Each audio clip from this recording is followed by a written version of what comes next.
자, 오늘 말씀 신명기 24장 10절에서 22절 중에요, 19절에 오늘 제목이 있습니다. 같이 한번 볼까요?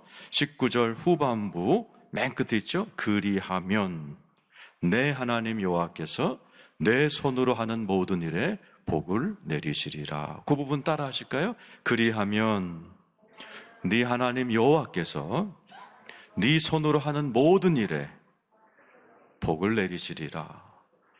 여러분에게 이 말씀이 이루어지기를 축원합니다. 네 하나님 여호와께서 내 손으로 하는 모든 일에 복을 내리시리라. 얼마나 상상만 해도 기뻐요. 우리가 다 열심히 일합니다. 열심히 삽니다. 한국 사람들 부지런하기로 유명하지만은 어떤 분들의 삶을 보면 일한 만큼 복을 못 받는 분들도 참 많아요. 열심히 일했는데 거기에 상응되는 임금도 받지 못하는 분들도 많고, 열심히 돈은 벌었는데 줄줄줄줄 세워나가는 경우도 많아요. 이게 복은, 생사화복은 하나님께 달려있는데 이게 하나님께 다 달려있어요. 오늘 말씀은 그리하면 네가 하는 모든 일에 복을 주리라.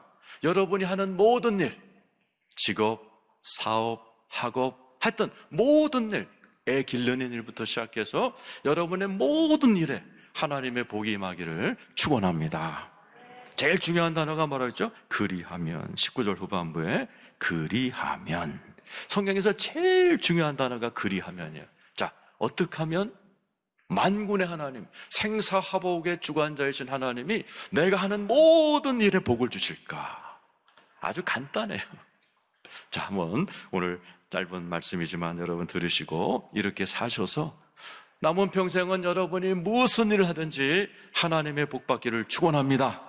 10절 읽어보죠. 오늘 본문 첫 절입니다. 10절. 자, 내 이웃에게 무엇을 구워줄 때에 너는 그의 집에 들어가서 전당물을 취하지 말라. 자, 상황이 그림에 그려지시죠? 내가 이제 어떤 사람에게 돈을 빌려줬어요. 그러면 오늘날에도 이게 담보 같은 거를 잡죠? 보증 같은 거. 근데 네가 그 집에 들어가서 네가 이거 담보하겠다 그러지 말라는 거예요. 본인이 정하도록 해줘라. 11절 읽어보죠. 시작. 너는 밖에 서 있고 너에게 꾸는 자가 전당물을 밖으로 가지고 나와서 내게 줄 것이다. 너는 그 집에 들어가서 아무거나 집어오지 마라. 돈 빌리는 그 사람이 자기가 선택해서 이거 가져가세요 하면 그거 가지고 와라, 이렇게 얘기하시는 거죠. 12절 읽어보죠. 시작. 그가 가난한 자이면 너는 그의 전당물을 가지고 자지 말고, 그 전당물을 가난한 사람에게 받았다면 그 밤이 새도록 날이 새도록 그걸 갖고 잊지 말아라. 13절입니다. 읽어보죠. 시작. 해질 때에 그 전당물을 반드시 그에게 돌려줄 것이라. 그리하면 그가 그 옷을 입고 자며 너를 위하여 축복하리니 그 일이 네 하나님 여호와 앞에서 내 공의로움이 되리라. 자, 뭐라고 돼 있어요? 해질 때 그 전당물을 반드시 그에게 돌려줘라. 왜? 중동 지역은 이런 옷 같은 거를 전당물로 잡히면 밤에 무척 춥습니다. 저체온증으로 죽을 수 있어요. 하나님께서 그러시는 거예요. 그 전당물을 해질 때에 돌려줘라라는 겁니다. 그러면 그가 옷을 입고 자며 너를 위하여 축복하리니 그 일이 네 하나님 여호와 앞에서 네 공의로. 하나님이 이러시는 거예요. 너한테 돈 빌려간 사람이 네가 담보물로 가져간 그거를 해가 지기 전에 갖다 주면 그 사람이 자면서 너를 축복한다는 거죠. 거기 나와 있잖아요. 너를 축복한다. 하나님 살아계시면 축복하세요. 잘 되게 하세요. 이렇게 나에게 따뜻하게 대해준 그분을 하나님 꼭 축복하셔야 됩니다. 오래오래 살게 해주셔야 됩니다. 그 사람의 입에서 나오는 그 말을 내가 듣겠다. 그 일이 네 하나님 여호와께 공의로움이 되리라라는 거죠. 성경에 보면 이 공의로움이 그 가난한 사람이 여러분의 이름을 부르면서 나에게 이렇게 따뜻하게 대해주시고 야박하게 굴지 않은 그 사람을 하나님 축복하세요. 자면서 눈물 뚝뚝 흘리면서 그분 잘 되게 해주셔야 돼요. 그 집의 자녀들도 잘 돼. 하나님이 그걸 들으시고 공의로움이라고 그러죠. 성경에 보면요, 이 하나님이 그걸 공의로움으로 여긴다. 이 말은 뭐냐? 성경에는 공의로움이란 단어와 물질이란 단어가 항상 같이 갑니다. 이 말은 하나님이 이 공의로운 말이 이 히브리 말로 옳은 것, 진실인 것이라는 뜻. 네가 옳다, 잘했다로 여겨주겠다. 그러면서 갚아주겠다라는 것이죠. 그 비결이 뭐예요? 아주 쉬워요. 내 옆에 있는 가난한 자 야박하게 굴지 않는 거예요. 그들 돈을 구워줄 일이 있어도 야박하게 전당물 갖고 오는 거 아니에요. 네? 내 옆에 있는 가난한 자가요, 어떻게 보면 부담이지만 영적으로 보면 찬스예요. 이 사람을 잘 대해줘서 이 사람이 오늘 밤 잘 때 하나님, 저분 축복해 주세요. 아무도 돌보지 않는 나를 저렇게 사랑해주는 저분 잘 돼야 됩니다. 저런 분이 오래오래 사셔야 됩니다. 이래야지. 너무 야박해 굴어갖고 이 사람이 자면서 귀신은 뭐하나 저거 안 잡아가고, 응? 하나님은 뭐 하시나 나를 괴롭히고 힘들게 하는 저 인간을 안 잡아가시고, 이러면 끝나는 거예요. 하나님께서 이리하면 네가 하는 모든 일에 복을 주리라. 첫 번째가 내 옆에 있는 가난한 자를 야박하게 굴지 않고 그들의 입에서 너를 축복하게 만들라는 거예요. 민심이 천심입니다. 내 옆에 있는 사람. 그래서 여러분이 잘 될지 안 될지 금방 알아요. 지금 여러분은 여러분 옆에서 여러분을 향해서 너 잘 될 거야, 너 하나님 계시면 반드시 축복받을 거야, 이런 소리를 많이 듣는지, 저 인간 귀신은 뭐 하나 안 잡아가고, 이런 소리가 들릴 것 같느냐. 이 차이가 하나님의 복을 결정짓는 거예요. 오늘 말씀을 들으시는 우리 사랑하는 우리 성도님들 한 분 한 분에게는 하나님의 놀라운 은혜가 임하여서 여러분 주변에 점점 여러분 이름을 부르면서 하나님, 저분 축복하셔야 돼요, 저분 오래 살아야 돼요, 저분 가정 잘 돼야 돼요, 저 자녀들이 잘 돼야 됩니다, 이렇게 복을 많이 빌어주는 복된 여러분 되시기를 축원합니다. 반드시 잘 됩니다. 두 번째 14절 15절입니다 읽어보죠. 시작. 곤궁하고 비난한 품꾼은 너의 형제든지 네 땅 성문 안에 우거한 객이든지 그를 학대하지 말라. 학대란 말이 요즘 아주 많이 나오죠. 입양한 아이를 학대해서 잔인하게 이렇게 학대했던 양부모 이야기가 전 국민의 공분을 사고 있어요. 성경에도 써 있어요. 곤궁하고 비난한 품꾼, 그죠? 너희 직원들, 응? 너희 형제든 네 땅 성문에 우거하는 객이든 학대하지 말라는 거예요. 그 다음 절 15절 읽어보죠. 자, 시작. 그 품삯을 당일에 주고 해진 후까지 미루지 말라. 이는 그가 가난함으로 그 품삯을 간절히 바람이라. 그가 너를 여호와께 호소하지 않게 하라. 그렇지 않으면 그것이 너에게 죄가 될 것이다. 뭐라고 되어 있어요? 15절에 품삯을 당일에 주고 해진 후까지 미루지 말라. 이는 그가 가난함으로 그 품삯을 간절히 바람이라. 네 밑에 사람들이 있을 때 그 품삯을 꼭 주라는 거예요. 미루지 말라, 떼먹지 말라. 에? 그것이 너의 형제든 객이든 네 주변에 똑같은 거죠. 가난한 사람들 품삯 너희들 어떻게 하지 말아라는 거예요. 월급 제때 주라는 거예요. 그가 너를 여호와께 호소하지 않게 하라. 그 사람이 아까는 반대죠. 아까는 하나님 저 사람 축복해 주셨는데 지금 뭐예요? 하나님께 호소하지 않게 하라. 하나님, 어떻게 저 사람이 내 월급을 안 줘요? 어떻게 저 사람이 나한테 이렇게 학대를 해요? 하나님께 호소하면 어떻게 된다고 그랬어요? 그것이 내게 죄가 될 거예요. 아까는 그 사람들이 너를 위해 축복하면 공의로움이 되어 내가 축복하겠지만은 반대로 야박하게 굴어갖고 월급도 안 주고 그래서 하나님 앞에 호소를 하면 반대로 그건 내게 죄가 된다는 거죠. 자, 성경에 여러 군데 나와 있죠. 야고보서 5장 4절 보세요. 시작. 보라, 너희 밭에서 추수한 품꾼에게 주지 아니한 싹시 소리 지르면, 월급이 소리를 지르는 거예요. 예? 사람이 소리 지르는 게 아니에요. 보라, 너희 밭에서 추수한 품꾼에게 주지 아니한 삭시 소리 지른다. 돈이 소리 지르는 거예요. 이 돈이 여기 있으면 안 돼요. 주인 사장님 앞에 있으면 안 돼요. 이 돈은 저 사꾼에게 가야 되는데, 직원에게 가야 되는데 이 돈이 왜 여기 있지요 하고 하나님 앞에 돈이 막 소리를 지르는 거예요. 추수한 자의 우는 소리가 만군의 주의 귀에 들린다는 거죠. 하나님이 주의 깊게 듣는 소리가 있는데 그 중에 하나가 월급 받지 못하는 직원들의 소리를 들어버리신다는 거죠. 추수하는 자의 우는 소리가 만군의 주의 귀에 들리고 하나님이 반드시 이걸 죄로 여기겠다. 죄로 여기면 어떻게 돼요? 잘 나가던 사람이 그냥 하루아침에 하늘문 닫혀버리는 거죠. 에레미야 5장 25절이죠. 시작. 너희 허물이 이러한 일들을 물리쳤고 너희 죄가 너희로부터 좋은 것을 막아내느라. 하나님이 죄다 그러면 이제 막히는 일이 벌어지는 거예요. 우리 주변에 흔하잖아요. 예? 정말 떵떵거리고 잘 산다더니 하루아침에 그냥 팔자가 무너지는 거, 우리 얼마나 흔하게 봅니까? 여기에 딱 걸리는 거. 하늘문이 닫혀버리면 끝나는 겁니다. 제 아무리 억만 부자라고 그래도 별수. 하늘문이 닫혀버리면 끝나는 겁니다. 근데 왜 닫히는 거예요? 하나님에게 호소하는 소리가.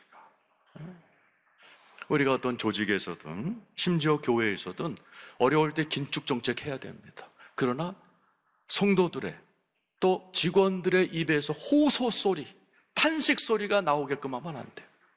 그럼 반드시 어떤 조직이든 무너집니다.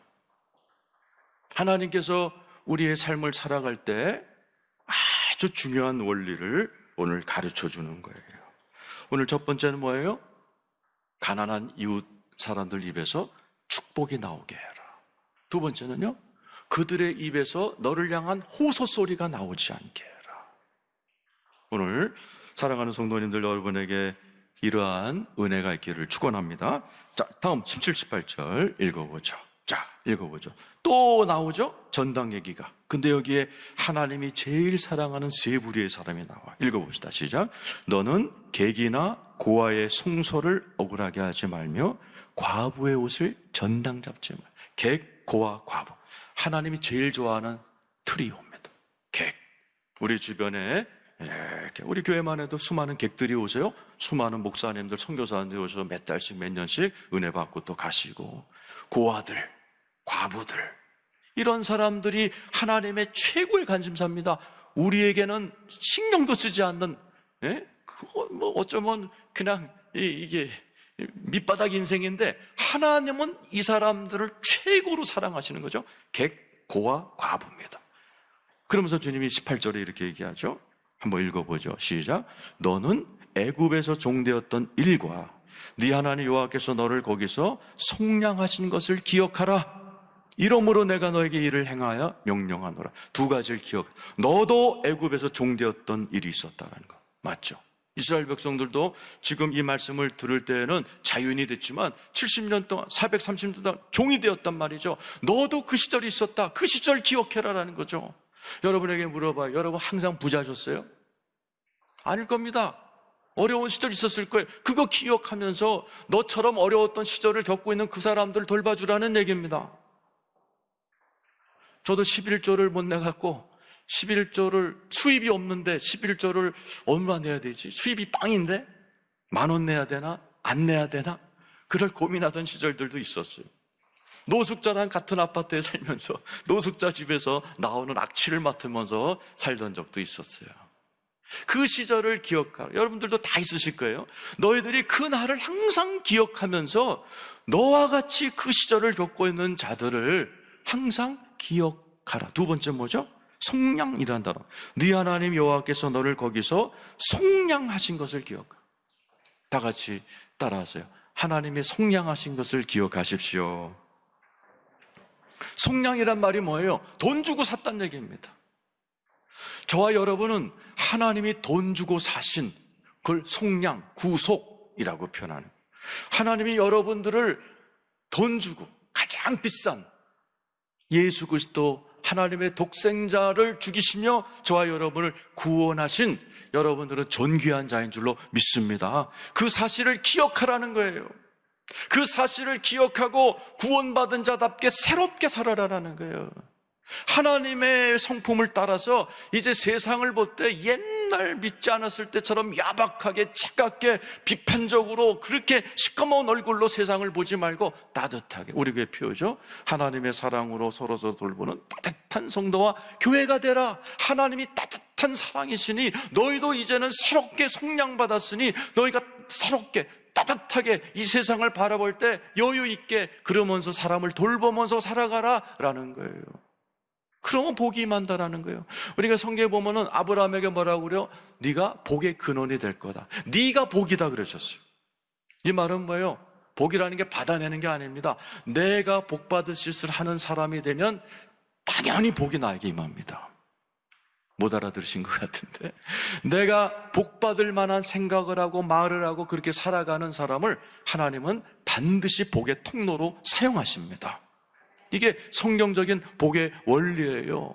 그래서 하나님, 예수님도 똑같은 얘기했죠. 1만 달란트 100단이라는 비유 있죠. 1만 달란트 빚진 자를 하나님께서 탕감해 줬어요. 1만 달란트가 얼마예요? 한 달란트가 금 34kg입니다. 이 사람이요 1만 달란트 빚이 있었어요. 오늘날로 하면 얼마게요? 24조에서 금값이 왔다 갔다 하니까 적게 잡으면 24조고 많게 잡으면 30조 원의 빚을 탕감하면서요. 이거를 여러분 날수로 계산하면요 16만 년을 일해야지 개인이 받을 수 있는 돈이라고 계산이 나와요. 저와 여러분이요 그만큼 비싼 하나님의 대가를 치르고 구원받고 속량받은 하나님의 상속자요 자녀가 된 거 믿으시길 축원합니다. 그 은혜를 받고 속량받은 내가 그 한 사람이 누구와 목을 졸랐어요? 백다나리온 석 달치 월급입니다. 100일치 일당 받은 사람. 자기한테 빚졌다고 목 졸르다가 하나님 뭐라고 그래요? 1만 달란트를 탕감해 줬건을 어찌 너는 조그만 걸 가지고 그렇게 야박하게 구냐? 다시 옥으로, 다시 감옥으로 보내버립니다. 여러분, 하나님께서 우리에게 속량했던 말은 어마어마한 가치를 가지고 새롭게 너희니 이제 새롭게 된 피조물처럼, 옛날처럼 그렇게 아니면 세상 사람들처럼 꼬치꼬치 따지고 막 지적하고 비판하고 그러면서 막 야박하게 그렇게 하지 말고 너희가 좀 여유 있게 살아라, 따뜻하게 살아라. 그러면 네 자체가 복받을 인간이 됐고, 그러면 그 그릇에 내가 복을, 모든 일에 복을 부어주겠다 하는 이야기예요. 오늘 여러분, 우리 교회 피오처럼 서로 돌보는 따뜻한 성도와 교회 되시기를 예수의 이름으로 축원합니다. 그리고 19절이 나오는 거죠. 오늘 제목이 나오는 19절 같이 한번 읽어봅시다. 시작. 네가 밭에서 곡식을 벨 때에 그 한 뭇을 밭에 잊어버렸거든 다시 가서 가져오지 말고 나그네와 고아와 가부를 위하여 남겨두라. 그리하면 네 하나님 여호와께서 네 손으로 하는 모든 일에 복을 내리시니. 결정적인 거죠. 농사를 짓다가 한 뭇이라고 나오죠. 한 단입니다. 한 단을 이렇게 잊어버렸어요. 그럼 야박하게 가서 그거 주워오지 말라는 거예요. 왜?